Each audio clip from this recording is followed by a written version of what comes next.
शासकीय महारानी लक्ष्मीबाई स्कूल के एनसीसी कैडेट ने शुक्रवार को स्वच्छता पखवाड़ा कार्यक्रम के तहत मोती गार्डन और उसके आसपास के क्षेत्र में साफ सफाई कर स्वच्छता का संदेश दिया।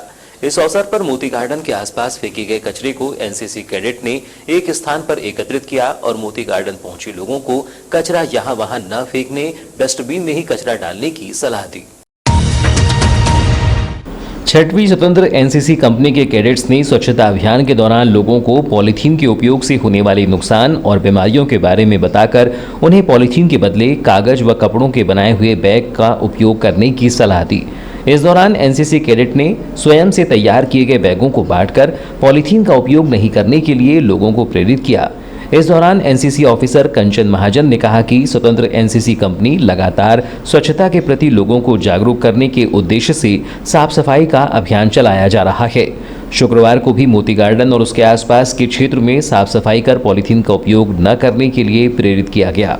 हम लोग हमेशा ही स्वच्छता अभियान करते रहते, किंतु आज हम स्वच्छता अभियान के पखवाड़े के उपलक्ष्य में ये अभियान चला रहे हैं और आज हमने बच्चों से और हमने खुद ने सफाई की और पॉलीथीन का दुरुपयोग करना है और ये बच्चों ने ऐसे बैग्स बनाए हुए हैं, इसका उपयोग करना है। यही हमारी मैसेज है समाज के लिए। एनसीसी कैडेट अन्नू रजा ने बताया कि वरिष्ठ अधिकारियों के मार्गदर्शन में साफ सफाई कर स्वच्छता अभियान का संदेश दिया गया है। साथ ही कागज के बैग बनाकर पॉलीथीन का उपयोग नहीं कर पर्यावरण को बचाने का संदेश भी दिया गया है। हम यह मैसेज देना चाहते हैं कि हर जगह स्वच्छता बनी रहे और हम एनसीसी ओसी सर और सेकंड एनसीसी ऑफिसर कंचन दास महाजन के मार्गदर्शन में यह कार्यक्रम चला रहे हैं और हम यह चाहते हैं कि हर जगह स्वच्छता बने रहे, कहीं पॉलीथीन का इस्तेमाल ना हो, इसलिए हम ये बैग बनाएं। पॉलीथीन का यूज़ ना करके हम पेपर बैग बनाएं। नगर का एकमात्र मोती उद्यान जो अपने ताल और खूबसूरती के लिए पहचाना जाता है। हालांकि कालांतर में 52 एकड़ का यह तालाब समय के साथ शनह शनह सिकुड़ता गया, लेकिन जो स्वरूप बचा है वह भी कम आकर्षक नहीं है। बड़े तालाब के बीच नजर आने वाला एक टापू लोगों को अपनी ओर खींच लाता है। हालांकि हर समय मोती उद्यान को खूबसूरत बनाने की पहल होती रही, लेकिन मोती उद्यान में करोड़ों खर्च करने के बाद भी इसकी सौंदर्यता को जिम्मेदार बढ़ा नहीं सके। तत्कालीन कलेक्टर के कार्यकाल में मोती उद्यान की वास्तविक स्वरूप को बदलकर नया स्वरूप देने का प्रयास किया गया, लेकिन वह भी ताल को वह स्वरूप नहीं दे पाए जो उसे शहर के एक अदद उद्यान के रूप में मिलना चाहिए था। कभी फूलों और वन्य प्राणियों की मौजूदगी से परिपूर्ण यह उद्यान अपारदर्शी नजर आता है। कभी यहाँ नगरपालिका ने लाइटिंग फाउंटेन लगाकर तालाब के बीच की खूबसूरती को रंगीन लाइटों से सजाने का प्रयास किया था, लेकिन जिम्मेदारों की अनदेखी और निष्क्रियता के चलते लाइटिंग फाउंटेन की बलि चढ़ गई। तत्कालीन नगरपालिका अध्यक्षों के कार्यकाल में यहां नौका विहार का भी प्रयास किया गया था, लेकिन 2.5 दिन चले 2.5 कोस की तर्ज पर 4 दिन की चांदनी, फिर अंधेरी रात की तरह यह सुविधा कालांतर में बंद हो गई। अब एक बार फिर नगरपालिका उद्यान में नौका विहार की तैयारी नगरपालिका कर रही है। सूत्रों से मिली जानकारी के अनुसार नगरपालिका ने मध्य प्रदेश स्थापना दिवस पर मोती उद्यान में नौका विहार प्रारंभ करने की मंशा से तैयारी प्रारंभ कर दी है। बताया जाता है कि मध्य प्रदेश स्थापना दिवस से तालाब में नौका विहार करने के लिए 5 बोट को उतारा जाएगा, जिसके लिए नगरपालिका द्वारा 2 नई बोट भी खरीदी गई है। वहीं 3 पुरानी बोट की मरम्मत कर उसे नौका विहार के लिए तैयार किया गया है। शुक्रवार 19 अक्टूबर को पूर्व नगरपालिका अध्यक्ष रमेश रंगलानी ने साथियों और एनसीसी अधिकारी के साथ तालाब में नौका विहार के लिए किए गए ट्रायल में नौका विहार किया।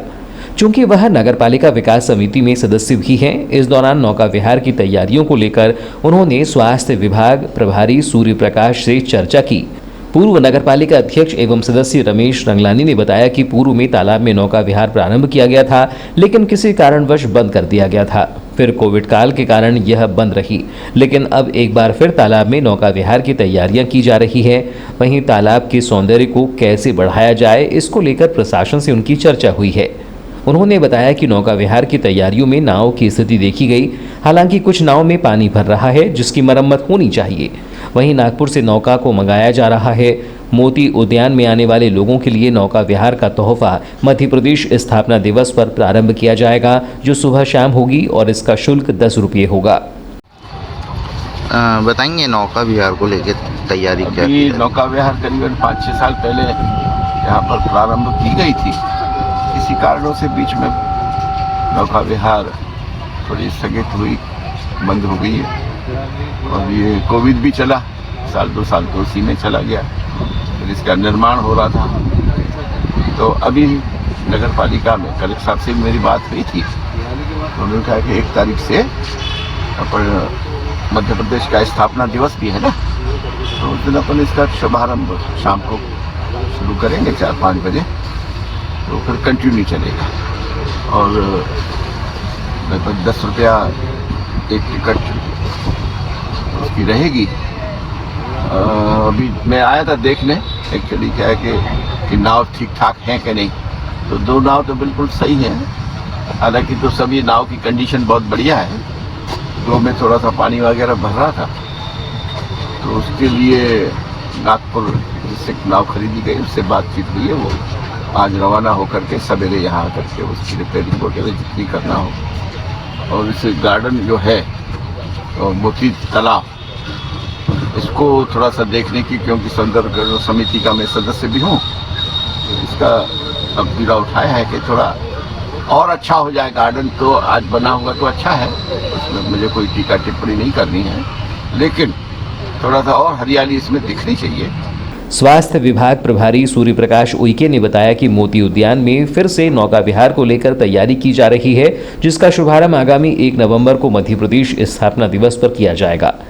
ऐसा माना जा रहा है कि नगरवासियों को अन्य नगरों की तरह ताल में नौका विहार की सौगात दी जाएगी, ताकि लोग नौका के माध्यम से मोती तालाब के भ्रमण का आनंद उठा सकें, जो मोती उद्यान आने वाले लोगों के लिए भी एक आकर्षण का केंद्र होगा। वहीं इससे नगरपालिका को आमदनी भी होगी।